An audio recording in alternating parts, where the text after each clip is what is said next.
কৃষ্ণ অসমীয়া সমাজৰ পথ প্ৰদৰ্শক, এক শৰণ হৰিনাম ধৰ্মৰ ভেটি প্ৰস্থাপক, নৱবৈষ্ণৱ যুগৰ প্ৰৱৰ্তক, জগতগুৰু শ্ৰীমন্ত শংকৰদেৱৰ শ্ৰীচৰণত প্ৰণিপাত জনাই যশোৱাৰ লাল কংসৰ কাল নন্দৰ নন্দন উদ্ধৱৰ বন্দন, গোপিনীৰ মন দৈৱকীৰ ধন গোৱালৰ গোপাল আৰু ভকতৰ কৃপাল স্বৰূপ, সৰ্বজ্ঞ সৰ্বব্যাপ্ত সৰ্বাশ্ৰয়ী সৰ্বশক্তিমান পৰম পুৰুষ পৰম আনন্দ পৰম ঈশ্বৰ পৰম কৃপালু ভগৱান কৃষ্ণৰ বাংময়ী স্বৰূপ শ্ৰীমদ ভাগৱতক সাষ্টাংগিক প্ৰণাম জনাই বৈকুণ্ঠৰ কল্পতৰু নামবস্তুভাগক সাৰোগত কৰি দেৱৰো দুৰ্লভ নৰতনুধাৰী আজিৰে বৈকুণ্ঠ ধামত উপবিষ্ট তথা উপস্থিত পৰম শ্ৰদ্ধাৰ বাপ বান্ধৱ আই মাতৃ যুৱক যুৱতী প্ৰমুখ্যে শিশুসকলৰ শৰীৰত নিৰ্বিৰাজমান দিব্য আত্মাক অন্তৰৰ পৰা সেৱা জনাই বিষ্ণু বৈষ্ণৱৰ কথাৰে সমৃদ্ধ ভক্তি জ্ঞান আৰু বৈৰাগ্য বৰ্ধনকাৰী শ্ৰীমদ ভাগৱতৰ কিছু চৰ্চা কৰিবৰ বাবে আগবাঢ়িছোঁ। জয় জয়তে সেৱকীৰ গৃহৰ সকলো সদস্য তথা সদস্যাৰ শ্ৰীচৰণত আমি আমাৰ শ্ৰদ্ধা ভৰা সেৱা নিবেদিছোঁ। তেওঁলোকে ভকত বৈষ্ণৱ নিমন্ত্ৰণ কৰি আনি বৈকুণ্ঠৰ নাম সিংহভাগ চৈতন্য কৰাৰ উপৰিও বৈকুণ্ঠৰ কল্পতৰু মহাভাগৱত শাস্ত্ৰভাগী শ্ৰৱণ কীৰ্তন কৰাৰ যি সুবিধা কৰি দিছে, যুগধৰ্মৰ ফালৰ পৰা ব্যাসদেৱে ইয়াক শ্ৰেষ্ঠ কৰ্ম বুলি অভিহিত কৰিছে। সংস্কৃত ভাগৱতত ব্যাসদেৱে লিখিছে, কৃতেয়তে ধিয়ায়াত বিষ্ণু ত্ৰেতায়াম যজতে মখে দ্বাপৰে পৰিচৰ্যায়াম কলৌ তদ হৰি কীৰ্তনাত 12:3-52 দ্বাদশ স্কন্ধ 3য় অধ্যায় 52 নম্বৰ শ্লোক ভাগৱত অনুবাদ কৰিছে মহাপুৰুষ মাধৱদেৱে তেওঁৰ অনবদ্য গ্ৰন্থ নামঘোষা যুগ ধৰ্ম নিৰ্ণয় 399 পদ জোকা। মাধৱ পুৰুষে লিখিছে, সত্য যুগে ধ্যান, ত্ৰেতা যুগে যজ্ঞ, দ্বাপৰ যুগত পূজা, কলিত হৰিৰ কীৰ্তন বিনাই আৱৰ নাহিকে দূজা। যুগ ধৰ্মৰ ফালৰ পৰা কলি যুগত ঈশ্বৰ উপাসনা কৰাৰ বাবে কলি যুগৰ মানুহৰ শাৰীৰিক আৰু মানসিক সামৰ্থ্যতাৰ প্ৰতি লক্ষ্য ৰাখি আটাইতকৈ যদি সহজ আৰু সুগম কিবা মাৰ্গ আছে সেয়া হৈছে কৃষ্ণত একান্ত শৰণ, সমস্ত প্ৰাণীৰ প্ৰতি বিষ্ণুময় ভাৱ আৰু ভকতৰ সংগত তেওঁৰ লীলাসমূহৰ শ্ৰৱণ কীৰ্তন। সেইকাৰণে যিসকলে উদ্যোগ লৈ এনেধৰণৰ অনুষ্ঠান অনুষ্ঠিত কৰি দিয়ে তেওঁলোক শ্ৰদ্ধাৰ পাত্ৰ, সেৱাৰ যোগ্য। আমি পুনৰবাৰ সেৱকী সমস্তৰ শ্ৰীচৰণত আমাৰ শ্ৰদ্ধা ভৰা সেৱা নিবেদিছোঁ। আপোনালোকে জানে বৰ্তমান সময়ত অসমত ভাগৱতৰ এক জোৱাৰ উঠিছে। চাৰিওফালে কেৱল ভাগৱতৰ চৰ্চা হৈছে। অৱশ্যে কোনো কোনো স্থানত অবিৰত ভাগৱত পাঠ বা অখণ্ড ভাগৱত পাঠ হিচাপে কেৱল পাঠ হৈছে আৰু কোনো কোনো স্থানত পাঠৰ লগে লগে অকণমান আলোচনা হোৱা বা ব্যাখ্যা বুলি যাক আপোনালোকে কয়, মূল পাঠতনো কি আছে এই কথাখিনি আলোচনা কৰি যোৱাৰ তেনেকুৱা এটা অনুষ্ঠান হৈছে। যিয়ে নহওক, ব্যাসদেৱে এটা কথা লিখিছে পদ্মপুৰাণৰ 18খন পুৰাণৰ ভিতৰত দ্বিতীয়খন ডাঙৰ পুৰাণ হৈছে পদ্মপুৰাণ। আটাইতকৈ ডাঙৰ পুৰাণখনৰ নাম হৈছে স্কন্ধ পুৰাণ, য'ত 81,100টা শ্লোক আছে। দ্বিতীয়খন ডাঙৰ পুৰাণ হৈছে পদ্মপুৰাণ, য'ত 55,000 শ্লোক আছে। পদ্মপুৰাণৰ শেষৰ খণ্ডটো উত্তৰ খণ্ড বুলি যাক কয়, তাত 6টা অধ্যায়ত ভাগৱতৰ মাহাত্ম্য লিখিছে আৰু তাত ব্যাসদেৱে এটা বৰ ডাঙৰ কথা লিখি থৈ গৈছে। তেওঁ কৈছে, এতদস্মাৎ পৰম কিঞ্চিত মন শুদ্ধে ন বিদ্যতে জন্মান্তৰে ভৱেত পুণ্যম তদা ভাগৱতম লভেত। পদ্মপুৰাণ উত্তৰ খণ্ড ভাগৱত মাহাত্ম্য প্ৰথম অধ্যায় 12 নম্বৰ শ্লোক। ব্যাসদেৱে কৈছে, মানুহৰ মনৰ ভাৱ শুদ্ধিকৰণৰ কাৰণে, মনৰ ভাৱৰ শুদ্ধতাৰ কাৰণে ভাগৱততকৈ শ্ৰেষ্ঠ গ্ৰন্থ আৰু একো নাই। কিন্তু এই ভাগৱত শুনাৰ সৌভাগ্য কাৰ আহে? জন্মান্তৰে ভৱেত পুণ্যম, বহু জন্মৰ পুণ্য উদয় হ'লেহে মানুহে ভাগৱত শুনাৰ সুবিধাকণ পায়। ব্যাসদেৱৰ শ্লোকটোৰ বিষয়ে লক্ষ্য কৰিলে আমি গম পাওঁ যে বৰ্তমান সময়ত অসমৰ ৰাজ্যৰ ভাগ্য উদয় হৈছে। তেওঁলোকে প্ৰত্যক্ষভাৱে শুনাৰ উপৰিও পৰোক্ষভাৱে মোবাইলৰ যুগত মোবাইলৰ থ্ৰুৱেদি প্ৰায়বিলাকে ভাগৱত শ্ৰৱণ কৰিছে। কিন্তু ডাঙৰ কথা হৈছে ইমানকৈ ভাগৱত শুনাৰ পাছতো আমাৰ মনৰ ভাৱবিলাক শুদ্ধ হৈছে নে নাই, সেইটোহে ডাঙৰ কথা, চিন্তা কৰিবলগীয়া বিষয়। শুনাততো শুনিছোঁ, ৰাতি দিন শুনিছোঁ। আমাক বহুতে কয় যে আপোনাৰ ভাগৱত আমি বাৰীত কাম কৰি থাকোঁতে স্পীকাৰ লগাই লওঁ, তাত শুনি থাকোঁ। আইসকলে কয় আমি ৰন্ধন কৰি থাকোঁতেও আপোনাৰ মোবাইলত ভাগৱত শুনি থাকোঁ। ৰাতি 2টা-1টালৈকে টোপনি নাহিলে ভাগৱত শুনে। মুঠতে ভাগৱতৰ শ্ৰৱণ চলিছে, ইয়াত কোনো সন্দেহ নাই। কিন্তু যিটো ব্যাসদেৱে কৈছে ভাগৱত শুনিলে মানুহৰ মনৰ ভাৱ শুদ্ধ হয়, এইটো হৈছেনে নাই? আজি কিছুদিনৰ আগত বাইহাটা চাৰিআলিৰ পৰা অলপ যাব লাগে ইফালে এখন সত্ৰত এটা অনুষ্ঠান হৈছিলে। দ্বিতীয় দিনা অনুষ্ঠানত আমাক ভাগৱত আলোচনাৰ কাৰণে নিমন্ত্ৰণ দিলে, আমি গৈছিলোঁ। আৰু তাত কমিটিৰ ফালৰ পৰা এটা ঘোষণা দিয়া শুনিলোঁ। কমিটিৰ ফালৰ পৰা এটা ঘোষণা দিছে যে যোৱাকালি কোনো সদাশয় ব্যক্তিয়ে ভুলবশতঃ আই এগৰাকীৰ চেণ্ডেল এযোৰ পিন্ধি গ'ল। গতিকে তেওঁক অনুৰোধ কৰিছোঁ যাতে চেণ্ডেলযোৰ আনি সত্ৰৰ সন্মুখত থৈ যায়। এতিয়া আপোনালোকে কওক, ভাৱৰ শুদ্ধতা ক'ত আহিল?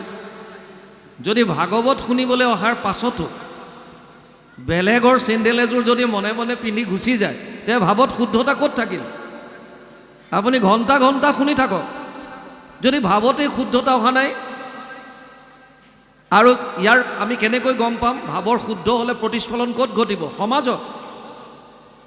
সমাজত দেখা পাব। চোৰ, ডকাইত, ধৰ্ষণ, লুণ্ঠন, ঈৰ্ষা, দ্বেষ, কাম, ক্ৰোধ এইবিলাক নাইকিয়া হ'ব যদি প্ৰকৃততে ভাগৱত শ্ৰৱণ কৰিছে। কিন্তু সমাজলৈ যদি আমি চাওঁ তেতিয়া দেখা পাওঁ যে এতিয়াও চোৰ হৈ আছে, ডকাইতি হৈ আছে, ধৰ্ষণ হৈ আছে, লুণ্ঠন হৈ আছে।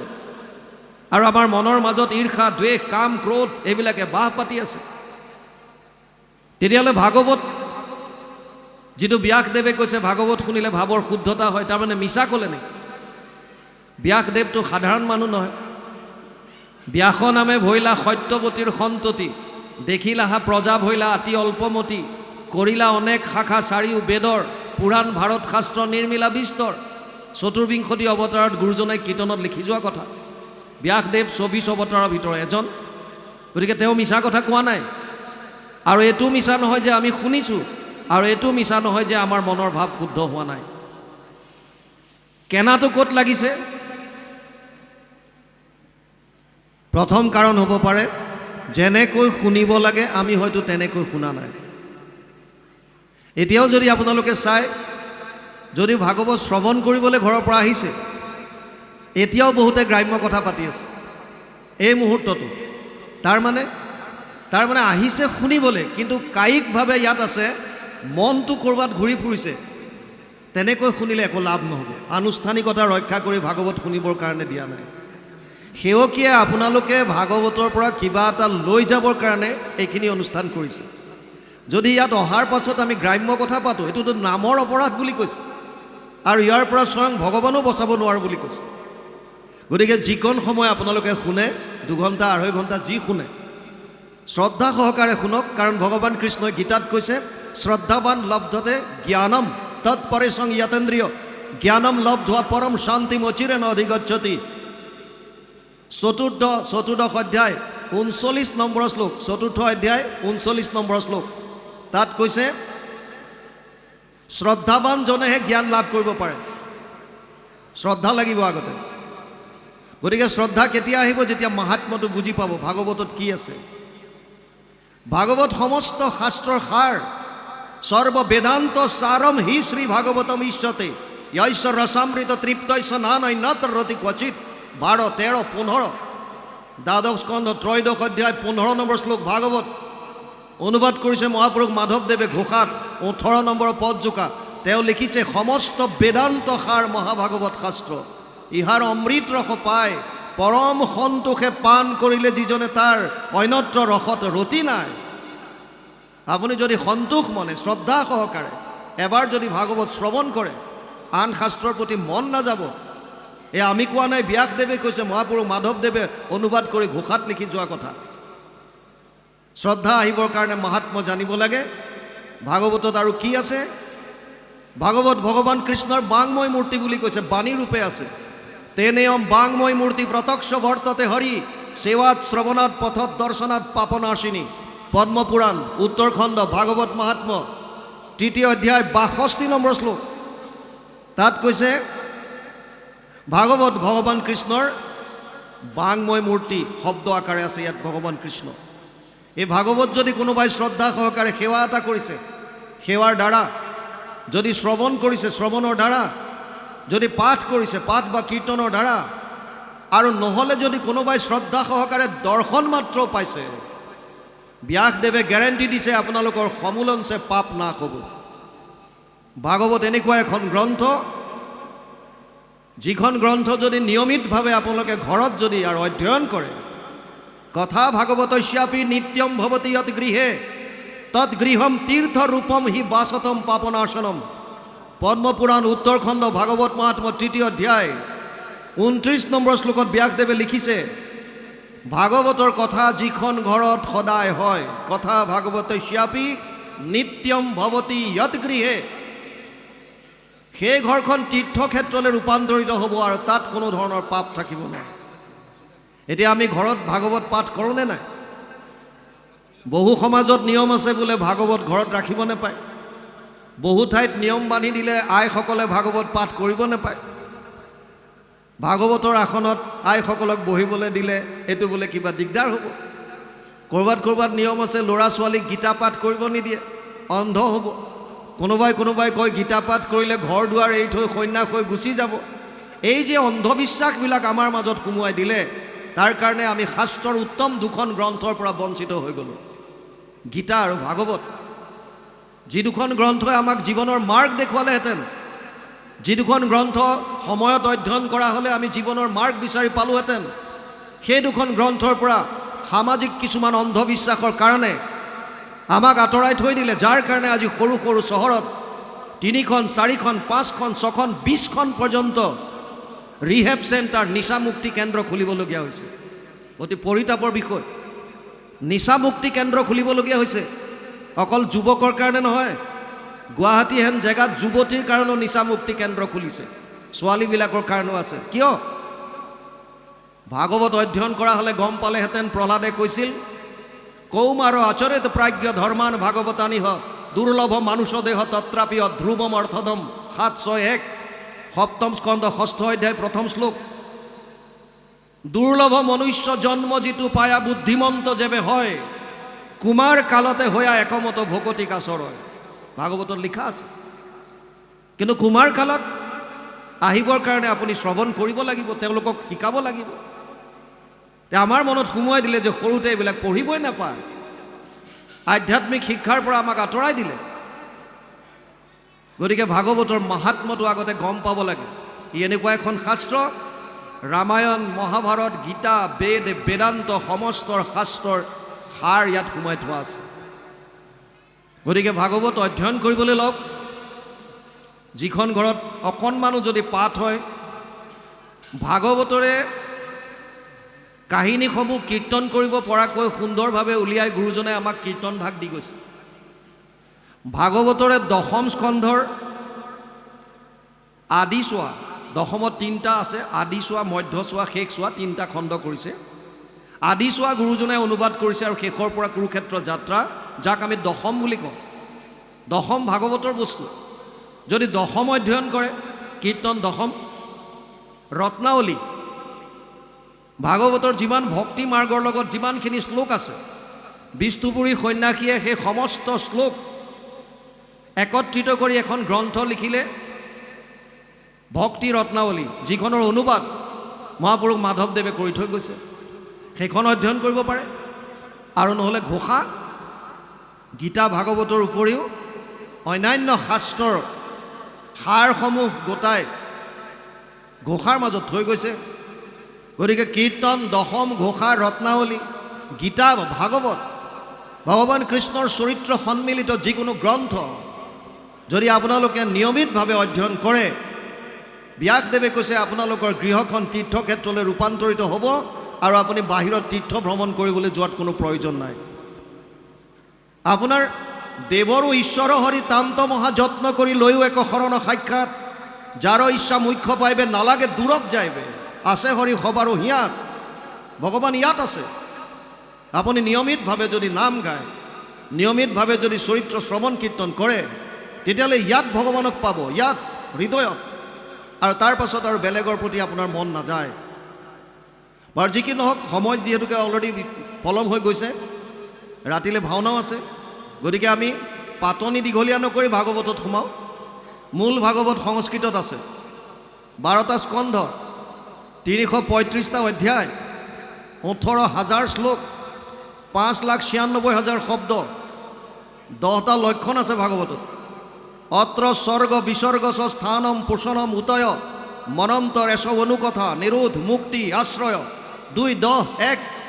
দ্বিতীয় স্কন্ধ 10ম অধ্যায় 1ম শ্লোক ভাগৱত। সৰ্গ বিসৰ্গ স্থান পোষণ উতি মনন্তৰ ঈশানু নিৰোধ মুক্তি আশ্ৰয়, 10টা লক্ষণ ভাগৱতত আছে। তৃতীয় স্কন্ধৰ পৰা লক্ষণসমূহ আৰম্ভ হৈছে। প্ৰথম আহিছে সৰ্গ। ভাগৱতত কি আছে থুলমূলকৈ বুজি লওক। প্ৰথম আৰু দ্বিতীয় জাষ্ট পাতনি। কেনেকৈ শৌনক আদিয়ে সুতমুনিক প্ৰশ্ন কৰিছে, কেনেকৈ ভাগৱতৰ সৃষ্টি হ'ল, কেনেকৈ পৰীক্ষিতৰ জন্ম হ'ল, কেনেকৈ তেওঁ সাপগ্ৰস্ত হ'ল, কেনেকৈ তেওঁ শুকদেৱে ভাগৱত ক'বলৈ আহিল, কি প্ৰশ্নৰ হাত ধৰি পেলাই ক'লে, সেইখিনি আমি আলোচনা কৰিম দ্বিতীয়ত। কিন্তু আচল লক্ষণ আৰম্ভ হৈছে তৃতীয়ৰ পৰা। তৃতীয় স্কন্ধৰ লক্ষণ হৈছে সৰ্গ। সৰ্গ মানে আদি সৃষ্টি। কোটি কোটি ব্ৰহ্মাণ্ডৰ হৰি অধিকাৰী। আমি এখন ব্ৰহ্মাণ্ডৰ এটা চুকত আছোঁ, এনেকুৱা কোটি কোটি ব্ৰহ্মাণ্ড আছে বুলি শাস্ত্ৰই কৈছে। এই কোটি কোটি ব্ৰহ্মাণ্ডৰ সৃজন কেনেকৈ হ'ল, এয়া জানিবৰ কাৰণে তৃতীয় স্কন্ধ ভাগৱত অধ্যয়ন কৰিব লাগিব, তাত আপোনালোকে পাব। চতুৰ্থ স্কন্ধ বিসৰ্গ, ছেকেণ্ডাৰী সৃষ্টি। ব্ৰহ্মা আদিৰ দ্বাৰা সৃষ্টিৰ বিকাশ কেনেকৈ হ'ল, সেয়া জানিবৰ কাৰণে চতুৰ্থ স্কন্ধ অধ্যয়ন কৰিব লাগিব। পঞ্চম স্কন্ধত আছে স্থান, ভূগোল আৰু খগোল। খগোল মানে গ্ৰহ নক্ষত্ৰৰ বিস্তৃত বিৱৰণ। ভূগোল আৰু খগোলৰ বিষয়ে যদি জানিবলৈ ইচ্ছা কৰে, পঞ্চম স্কন্ধ অধ্যয়ন কৰিব লাগিব। ষষ্ঠ স্কন্ধ লক্ষণ হৈছে পোষণ। কোটি কোটি ব্ৰহ্মাণ্ডত যিমান জীৱৰাশি আছে, ভগৱানে সকলোকে কেনেকৈ পোষণ কৰিছে। বিষ্ঠাৰ গৰ্তত থকা এটা কীটো জীয়াই আছে, তেওঁৰ কাৰণেও খাদ্য যোগাৰ আছে। গছ বন, গছৰ ওপৰত থকা চৰাই চিৰিকটিৰ কাৰণেও আছে, পোক পৰুৱাৰ কাৰণেও আছে।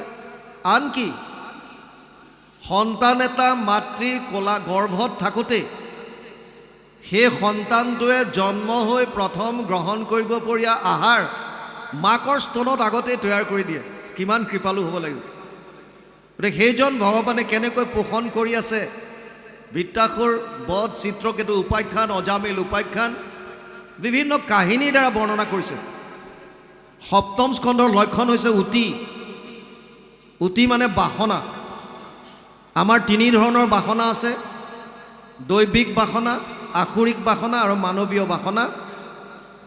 মহন্তৰ কৃপাত দৈবিক বাসনাৰ উদ্ভৱ হয়, সেয়া বুজাবৰ কাৰণে প্ৰহ্লাদৰ চৰিত্ৰ আনিছে। মহন্তৰ কোপত আসুৰিক বাসনাৰ উদ্ভৱ হয়, কেনেকৈ চাৰি সিদ্ধৰ কোপত বৈকুণ্ঠৰ দুৱাৰপাল জয় আৰু বিজয় সাপগ্ৰস্ত হৈ অসুৰ যোনিত আহিবলগীয়া হ'ল, এয়া সুন্দৰভাৱে বৰ্ণনা কৰিছে হিৰণ্যক্ষ আৰু হিৰণ্যকশিপুৰ কথাৰে।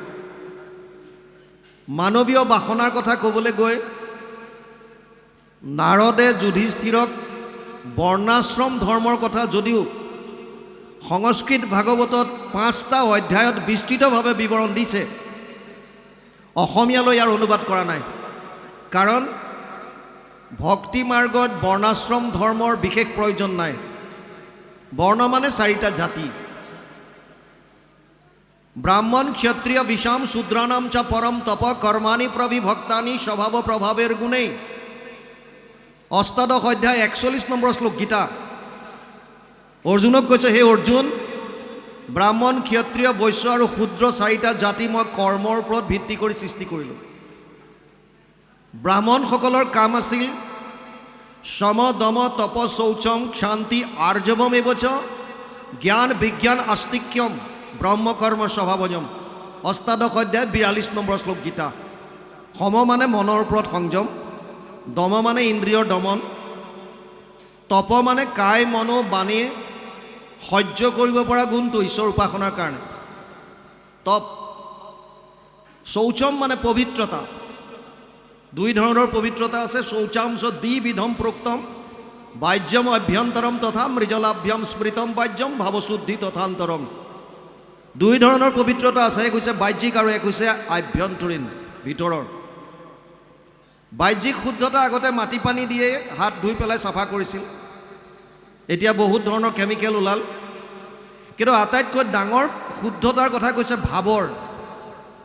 ভাৱত যদি শুদ্ধতা নাই, বাহ্যিকভাৱে আপুনি যিমানেই নীতি নিয়ম নকৰক কিয়, আপুনি বাহ্যিকভাৱে ধৰ্মৰ নামত ঢেৰ কিবা কিবি কৰি আছে, কিন্তু ভাৱত শুদ্ধতা নাই। কাৰোবাৰ উন্নতি দেখি আপুনি জ্বলে, কাৰোবাৰ ভাল হোৱাটো কামনা নকৰে, তেতিয়াহ'লে আপোনাৰ নীতি নিয়মবিলাকৰ পৰা বিশেষ কাম হোৱা নাই। কাৰণ ভগৱানে কৈছে মইতো সমস্ত প্ৰাণীত আছোঁ, সমস্ত ভূতত ব্যাপী আছোঁ মই হৰি, সবাকো মানিবা তুমি বিষ্ণু বুদ্ধি কৰি। এই ভাৱটোৱে যদি অহা নাই, তেতিয়াহ'লে আপোনাৰ কি পবিত্ৰতা আহিল? আৰু এখন সুন্দৰ সমাজ গঢ় দিবৰ কাৰণে এটা সুন্দৰ মনৰ প্ৰয়োজন। গতিকে মনতেই যদি শুদ্ধতা নাই, তেতিয়া লাভ নাই। ব্ৰাহ্মণসকলৰ এটা এইটো লক্ষণ আছিল যে তেওঁলোকৰ বাহ্যিক আৰু ভিতৰি শুদ্ধতা থাকিব লাগিব, যিজন ব্ৰাহ্মণ হ'ব লাগিব। শৌচম সম দম তপ শৌচম শান্তি ক্ষমাভাৱ আৰ্জৱম সৰলতা জ্ঞান শাস্ত্ৰীয় নলেজ থিয়ৰিটিকেল নলেজ আৰু বিজ্ঞান মানে ৰিয়েলাইজেশ্যন অনুভৱ। মই জনাখিনি নিজে ৰিয়েলাইজ কৰিব পাৰিছোঁ নাই, অনুভৱ কৰিব পাৰিছোঁ নে নাই, উপলব্ধি কৰিব পাৰিছোঁ নাই, আচৰণত আনিব পাৰিছোঁ নাই, প্ৰেক্টিকেল কৰিব পাৰিছোঁ নে নাই। আস্তিক্যম ঈশ্বৰমুখী হোৱা। এই 9টা কোৱালিটি থাকিলেহে তেওঁক ব্ৰাহ্মণ নাম দিছিল। গতিকে ব্ৰাহ্মণৰ কি কাম বুলি ক'লে, তেওঁলোকে মূলতঃ শাস্ত্ৰীয় জ্ঞান আহৰণ কৰিব, ব্ৰহ্মজ্ঞান, আৰু বেলেগক এই জ্ঞানটো দিব। এইটো ব্ৰাহ্মণৰ মূল কাম। ক্ষত্ৰিয়ৰ কি কাম আছিল? তিনিওটা জাতিৰ ৰক্ষণাবেক্ষণ। শৌৰ্য তেজ ধৃতিৰ দক্ষ যুদ্ধে চাপি অপলায়নম দানম ঈশ্বৰ ভাৱচ্চ ছাত্ৰ কৰ্ম স্বভাৱজম। অষ্টাদশ অধ্যায় 43 নম্বৰ শ্লোক গীতা। ক্ষত্ৰিয়সকলৰ কাম আছিল তিনিওটা জাতিৰ ৰক্ষণাবেক্ষণ। বৰ্তমান সময়ত যদি ক্ষত্ৰিয় কোন বুলি আপোনাক প্ৰশ্ন কৰে, আপুনি ডাইৰেক্ট ক'ব পাৰিব যে ডিফেন্স পাৰ্চনেল, পাৰামিলিটাৰী ফ'ৰ্চেছ, পুলিচ, প্ৰশাসন, যাৰ কাৰণে আমি সুৰক্ষিত হৈ আছোঁ, ৰাতি আৰামত শুব পাৰিছোঁ। এইসকল ক্ষত্ৰিয় ৰক্ষণাবেক্ষণ দি আছে আমাক। বৈশ্য কাক কৈছিল? কৃষি গোৰক্ষ বাণিজ্যম বৈশ্যকৰ্ম স্বভাৱজম। অষ্টাদশ অধ্যায় 44 নম্বৰ শ্লোক গীতা। যোনে কৃষি কৰ্ম কৰিছিল, গো পালন কৰিছিল, বেপাৰ বাণিজ্য কৰিছিল আৰু তিনিওটা জাতিক খাদ্যৰ যোগান দিছিল, সেইসকলক বৈশ্য নাম দিছিল। আৰু শূদ্ৰ কোন? পৰিচাৰ্যাত্মকম কাৰ্যম শূদ্ৰ চাপি স্বভাৱজম। অষ্টাদশ অধ্যায় 44 নম্বৰ শ্লোক গীতা। তিনিওটা জাতিক কায়িকভাৱে সহায় কৰিছিল। ইয়াত কোনো উচ্চ কোনো নিচ নাই, ইজন সিজনৰ পৰিপূৰক। পাছত এয়া জন্মগত হৈ পেলাই উচ্চ নিচ ভেদভাৱ আহি গ'ল। সেইকাৰণে মহাপুৰুষ মাধৱদেৱে ক'লে যে নহো জানা আমি 4 জাতি, আমি সেই 4টা জাতিতে নপওঁ। বৰ্ণ আশ্ৰম 4খনৰ কথা কৈছে। আশ্ৰম প্ৰথম 25 বছৰলৈকে ব্ৰহ্মচৰ্য, ব্ৰহ্মজ্ঞান লাভৰ কাৰণে কামনা বাসনাৰ পৰা আঁতৰি থাকি ঈশ্বৰ উপাসনা কৰি তেওঁ জ্ঞান আহৰণ কৰিব, আধ্যাত্মিক জ্ঞান। মই কোন, ক'ৰ পৰা আহিলোঁ, কি কৰা উচিত, ক'লৈ যাম, ভগৱান কি, ব্ৰহ্ম কি, পৰমাত্মা কি, আধ্যাত্মিক জ্ঞানখিনি লাভ কৰিব। আৰু তাৰ পাছত তেওঁ গাৰ্হস্থ্য ধৰ্মত প্ৰৱেশ কৰিবৰ কাৰণে উপযুক্ত হ'ব। তেতিয়া তেওঁ গাৰ্হস্থ্য ধৰ্মত প্ৰৱেশ কৰিব পাৰিব। কিন্তু গাৰ্হস্থ্য ধৰ্মত প্ৰৱেশ কৰাৰ পাছতো তেওঁ গোটেই জীৱনটো তেনেকৈ থাকিবলৈ দিয়া নাই। আশ্ৰমৰ ধৰ্মত আছে তেওঁ 25 বছৰ গাৰ্হস্থ্য ধৰ্ম পালন কৰিব পাৰিব, অতি 25 years। প্ৰথম 25 বছৰ শিক্ষা আহৰণ কৰিলে, জ্ঞান ল'লে, তাৰপিছত 25 বছৰ গাৰ্হস্থ্য ধৰ্মত প্ৰৱেশ কৰি সন্তান জন্ম দিলে। 50 বছৰত ভৰি দিয়াৰ লগে লগে তেওঁ ঘৰ দুৱাৰ বাদ দিব লাগিব, বনলৈ গমন, বানপ্ৰস্থ ষ্টাৰ্ট। কিমান দিন? 25 বছৰ। পতি পত্নী লগত থাকিব, একেলগে ঈশ্বৰ উপাসনা কৰিব বনত। 75 বছৰ ভৰি দিয়াৰ লগে লগে পত্নীৰ লগতো কোনো কানেকশ্যন নাই। নিজে নিজে নিজৰ কেনেকৈ মই পৰমাত্মাৰ লগত নিজক সংযোগ কৰিব পাৰোঁ সেই বিষয় লৈ তেওঁলোকে চিন্তা কৰিব। শেষৰটো সন্ন্যাস, সংগ চব ত্যাগ কৰি কেৱল অকলে পৰমাত্মাৰ লগত কানেকশ্যন কৰিবৰ কাৰণে তেওঁলোকে চেষ্টা কৰিব। এইটো আছিলে নিয়ম। 50 বছৰত বনলৈ যাব লাগিব। কিন্তু যিটো আমাৰ গুৰুজনাই যিটো ধৰ্ম দিছে, তেওঁ কৈছে যে দেৱৰ ঈশ্বৰ হৰি তান্ত মহা যত্ন কৰি লৈও এক শৰণ সাক্ষাৎ, যাৰ ইচ্ছা মুখ্য পাইবে নালাগে দূৰত যাইবে। আছে হৰি সবাৰো হিয়াত। ঈশ্বৰ ইয়াত আছে যদি আকৌ বনত বিচাৰি যাবৰ কি প্ৰয়োজন আছে? সেইকাৰণে মাধৱ পুৰুষে লিখিছে, নহো জানা আমি চাৰি জাতি, চাৰিও আশ্ৰমী নহো আতি। সেইকাৰণে ইয়ালৈ অনুবাদ কৰা নাই। আমাৰ জাতি কি? দাসৰো দাস টানো দাস ভৈলো আমি একেবাৰে দাস, তুমি আমাৰ স্বামী, বছ এটাই জাতি। সেইকাৰণে এইখন সমাজ পাইছে। আজি ইয়াত উচ্চ নীচ জাতিভেদ নাই। কোনেও ক'ব নোৱাৰে এজন কোটিপতি, এজন দীন দৰিদ্ৰ, এজন জ্ঞানী, এজন অজ্ঞানী, নাই, একো নাই, চব সমান, চব একেলগে বহিছোঁ। এই সমাজখন যে দি গৈছে গুৰুজনাই, এইটোৱে ডাঙৰ অৱদান। ইয়াত উচ্চ নীচ জাতিভেদ নাই, ধনী দুখীয়াৰ কথা নাই, এই সমান সকল। ভক্তি মাৰ্গত এইটোৱে বিশেষত্ব। অষ্টম স্কন্ধত আছে মনন্তৰ। 14 জন মনু আৰু মনু পুত্ৰৰ বিষয়ে যদি জানিব বিচাৰে অষ্টম স্কন্ধ অধ্যয়ন কৰিব লাগিব। নৱম স্কন্ধৰ লক্ষণ হৈছে ঈশানু। ঈশ মানে শাসনকৰ্তা, ৰুলাৰ। ঈশ বুলি ক'লে যদিও ঈশ্বৰকে মানো, ঈশ মানে ঈশ্বৰক বুজাইছে, ঈশ্বৰ মানে আমি ভগৱানকে বুজোঁ। কিন্তু ঈশ শব্দৰ প্ৰকৃত অৰ্থ হৈছে শাসনকৰ্তা। যেনে নৰৰ ঈশ্বৰ নৰেশ্বৰ, ৰজাকো বুজায়। দেৱৰ ঈশ্বৰ দেৱেশ্বৰ, ইন্দ্ৰ। দৈত্যৰ ঈশ্বৰ দৈত্যেশ্বৰ, অসুৰৰ ৰজা। সেইসকলো ৰুলাৰ। কিন্তু সমস্ত জগতক যিজনে শাসন কৰি আছে সেইজনটো ঈশ। ঈশ স্বৰূপে হৰি সৰ্বঘতে বৈধ্য ঈশ্বৰ। সেইজন ঈশ্বৰৰ অনুৰাগীসকলৰ বিষয়ে, চন্দ্ৰবংশ সূৰ্যবংশৰ ৰজা মহাৰজাৰ বিষয়ে জানিব বিচাৰিলে নৱম স্কন্ধ অধ্যয়ন কৰিব লাগিব। তাতে আপোনালোকে ৰামায়ণৰ কথাও পাব। দশম স্কন্ধৰ লক্ষণ হৈছে নিৰোধ। 335টা মূল অধ্যায়ৰ দশম স্কন্ধত 90টা অধ্যায় আছে। আটাইতকৈ ডাঙৰ নিৰোধ মানে প্ৰলয়ৰ সময়ত সমস্ত জীৱৰাশি ভগৱানৰ উদৰত অৱৰুদ্ধ হৈ থাকে পুনৰ সৃষ্টি নোহোৱালৈকে। এই প্ৰক্ৰিয়াটোক কৈছে নিৰোধ। যিজন ঈশ্বৰৰ উদৰত সমস্ত প্ৰাণী অৱৰুদ্ধ হৈ থাকে সেইজন ঈশ্বৰৰ অৱতাৰৰ পৰা বিভিন্ন লীলা দশম স্কন্ধত বৰ্ণনা কৰিছে। ইয়াক 3টা ভাগ কৰিছে, আদি চোৱা, মধ্য চোৱা, শেষ চোৱা। গুৰুজনাই আদি চোৱা অনুবাদ কৰিছে আৰু শেষ চোৱাৰ পৰা কুৰুক্ষেত্ৰ যাত্ৰা একেলগে দশম বুলি কোৱা হয়। একাদশ স্কন্ধৰ লক্ষণ হৈছে মুক্তি।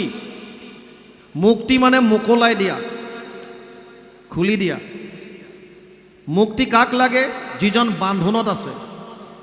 যদি আপোনাৰ বান্ধোন নাই তেতিয়াহ'লে মুক্তিৰ প্ৰয়োজন নাই।